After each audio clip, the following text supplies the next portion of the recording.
tim pemenangan dan relawan yang kemudian ada di tim Ridwan Kamil Suswono ini kan sebenarnya yang diharapkan adalah tentang 2 putaran. Mereka mau 2 putaran gitu, karena mereka sudah kalah gitu. Satu-satunya harapan dan secercah harapan hanyalah tentang 2 putaran itu gitu. Apalagi perbedaannya tidak terlalu jauh, maka mau gak mau cobalah kita cari gitu dengan sayembara 10 juta. Pilkada DKI Jakarta sudah menemukan pemenangnya dan hari ini Jakarta menyala.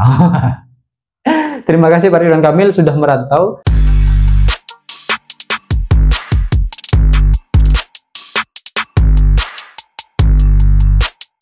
Hai korban ghosting, dari berbagai macam hasil-hasil perjuangan yang telah dilakukan, pasti akan menjadi kekecewaan saat harapan tidak sesuai dengan kenyataan. Hal ini mungkin yang sedang dirasakan oleh pasangan Ridwan Kamil dan Suswono dalam proses kontestasi di Pilkada Jakarta, di mana harapannya akan memenangkan kontestasi ini, tapi fakta dan kenyataannya rasa-rasanya beliau harus kembali ke kampung halaman.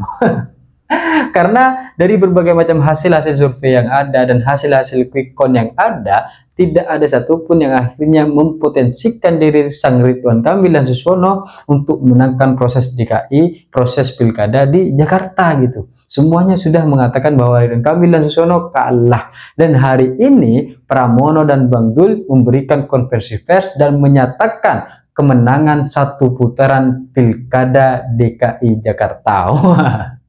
Jadi sudah tidak ada aba-aba atau sudah tidak ada rasa-rasa yang kemudian akhirnya nanti harus dan mengharuskan proses pilkada di DKI Jakarta menjadi 2 putaran.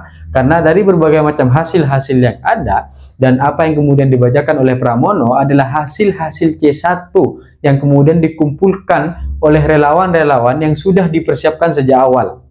Sehingga dari berbagai macam hal itu ketika dihitung menyentuh pada angka 50,7%. Jadi ini sudah selesai gitu. 50 plus 1 orang yang akhirnya nanti mencoblos itu sudah dinyatakan bahwa mereka adalah pemenang kontestasi di Pilkada DKI Jakarta gitu. Kecuali di bawah angka 50, maka hal ini memungkinkan untuk 2 putaran. Dan inilah yang kemudian diharapkan oleh pasangan Ridwan Kamil dan Suswono gitu. Di satu sisi, pasangan Pramono dan Bang Dul mendeklarasikan dirinya sebagai pemenang 1 putaran dengan angka 50,7%.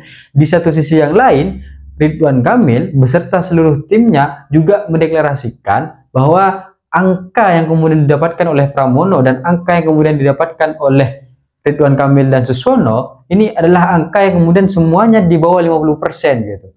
Sehingga angka Pramono itu di bawah 49 gitu kan. Kemudian Ridwan Kamil di angka 40% gitu. Sehingga ini terjadi dan akan terjadi 2 putaran gitu. Tapi pernyataan tim relawan ini, pernyataan seluruh tim pemenangan dari Ridwan Kamil dan Suswono ini itu berdasarkan survei internal mereka. Jadi tidak hanya tentang hasil KPU yang kemudian bisa kita akses bersama, tapi hasil survei internal itu maksa ini mau gak mau ngotot gitu. Pada sampai akhirnya mereka harus membuat sayembara akan memberikan 10 juta kepada orang-orang yang bisa membuktikan berbagai macam kecurangan yang terjadi di lapangan. Kenapa? Kecurangan-kecurangan itu atau berbagai macam kecurangan-kecurangan yang ada di Pilkada DKI Jakarta, ya itu tidak dilaporkan saja tentang kampanye Bapak Prabowo sebagai Presiden Negara Republik Indonesia yang mengkampanyekan Ridwan Kamil dan Suswono di masa tenang. Kenapa gak itu aja yang kemudian dilaporkan gitu, sehingga sayembaranya dikasih saja kepada orang yang mengatakan bahwa Pak Prabowo memberikan kampanye dan mengendorse berbagai macam kubu-kubu tertentu di Pilkada DKI Jakarta, ya kemudian akhirnya diberikanlah uang itu 10 juta kepada orang yang mengatakan itu, atau kepada saya misalnya. Ya, sederhana saja gitu. Kenapa? Itu sudah jelas pelanggarannya, jelas ya kan, ketika di masa tenang juga jelas gitu. Jadi sudah tidak usah disangkal saja hal itu. Jadi sudah selesai, clear gitu kan. Nah, pernyataan dari tim pemenangan dan relawan yang kemudian ada di tim Ridwan Kamil Suswono ini kan sebenarnya yang diharapkan adalah tentang 2 putaran. Mereka mau 2 putaran gitu, karena mereka sudah kalah gitu. Satu-satunya harapan dan secercah harapan hanyalah tentang 2 putaran itu gitu. Apalagi perbedaannya tidak terlalu jauh, maka mau gak mau cobalah kita cari gitu dengan sayembara 10 juta. Memang ya, akhir-akhir ini sayembara-sayembara ini cukup banyak dilakukan, dan itu berasal dari orang-orang yang kemudian sekitar Prabowo Subianto gitu, sekitar Bapak Presiden kita gitu. Mulai dari Ridwan Kamil lah, mulai dari ARA lah gitu kan, macam-macam nih gitu. Ada banyak tawaran-tawaran akhirnya. Ini kita jadi bingung gitu, apakah kemudian memang Bawaslu tidak bisa membaca berbagai macam potensi pelanggaran itu, atau negara kita memang tidak bisa mengatasi segala kekacauan ini. Seolah-olah di negara ini tidak ada aparat, seolah di negara ini tidak ada hal-hal lain gitu. Jadi dari berbagai macam peristiwa-peristiwa ini kita akhirnya bisa melihat bagaimana narasi atau setting politik dari dua putaran ini terus ingin dijalankan dan terus dikejar sampai ketemu pada wah ini harus dua putaran, pokoknya harus dua putaran gitu. Karena kasihan sudah pakai baju Persija, tiba-tiba tetap akan menjadi bukan gubernur di Jakarta. Sudah terlanjur gitu kan. Ini saya sudah menghilangkan berbagai macam fanatik ini untuk kemudian bisa menjadi gubernur gitu kan, tapi ternyata faktanya nggak bisa gitu. DKI Jakarta tidak bisa diberikan narasi-narasi demikian, dan semuanya akhirnya sudah cerdas dan menentukan pilihannya kepada Pramono dan Bang Dul, dan ini sudah selesai fix di angka 50,7%. Maka angka ini sudah bisa menyatakan bahwa Pramono dan Bang Dul dapat dinyatakan menang sebagai kontestasi yang bertarung di Pilkada DKI Jakarta. Dan kita hanya tinggal melihat dan menunggu legalitas yang akan dikeluarkan oleh KPU. Kan sederhananya begitu. Jadi sudah selesai nih penghitungan secara Wilcon, Quickcon, baik itu hasil C1 yang kemudian dikumpulkan dari masing-masing daerah. Sehingga baru hari ini mendeklarasikan kemenangan, bukan kemarin ketika masih dalam proses pencoblosan. Ketika hari ini semuanya sudah selesai C1-nya dan sedang dilakukan penginputan masing-masing daerah itu untuk kemudian dikumpulkan menjadi satu dan dihitung kembali, lah itu kan kemudian akan akhirnya nanti terjadi. Tapi karena foto-foto C1 ini sudah dilakukan di berbagai macam daerah tempat-tempat TPS itu dan dikumpulkan, kemudian angkanya menyentuh pada angka 50,7%. Harusnya ini bisa dikurangi ketika kemudian Ridwan Kamil dan Suswono itu mencoblos di Jakarta. Cuma karena mereka tidak mencoblos di Jakarta, akhirnya tidak berkurang gitu.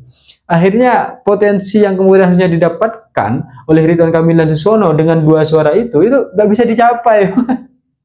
Kan eman banget gitu kan. Mungkin akhirnya kalau mereka bisa nyoblos, bisa saja akhirnya nanti angkanya mungkin 50,5%. Tetap menang ternyata Pramono dan Bang Dul meskipun Ridwan Kamil dan Suswono menyoblos di Jakarta. Tapi karena mereka bukan orang Jakarta dan mereka tidak bisa mencoblos di Jakarta, jadi akhirnya mereka mencoblos di luar. Nah, ini yang kemudian kata Anies, bayangkan calon gubernurnya nyoblos di Jakarta atau enggak. Akhirnya mereka kehilangan 2 suara karena mereka sendiri tidak mencoblos di DKI Jakarta. Dan kemenangan Pramono dan Bang Dul ini sudah selesai, maka Ridwan Kamil harus segera move on dan segera kembali untuk menjalankan aktivitas-aktivitas lain, mencari hal-hal lain, menjadi menteri Pak Prabowo misalnya. Kan bisa saja gitu kan. Dan ini yang kemudian akhirnya harus dilakukan. Dari berbagai macam kontestasi-kontestasi yang ada, Pilkada DKI Jakarta sudah menemukan pemenangnya dan hari ini Jakarta menyala. Terima kasih Pak Ridwan Kamil sudah merantau, tapi rasa-rasanya Jakarta bukan tempat jenengan, Jakarta bukan tempat yang baik untuk perantauan jenengan. Jadi segera kembali ke tempat kelahirannya. Jadi apapun yang kemudian terjadi, hari ini kita hanya bisa mengkawal bagaimana kemudian Pilkada DKI Jakarta terus kita lihat perkembangannya, dan hari ini deklarasi-deklarasi itu sudah dilakukan. Terima kasih dan selamat kepada Pramono dan Bang Dul. Semoga Jakarta terus dan selalu menyala. Saya pikir itu cita-cita saya, ingin seperti Gibran, tapi saya sadar diri dan sadar posisi. See you, Korban Ghosting.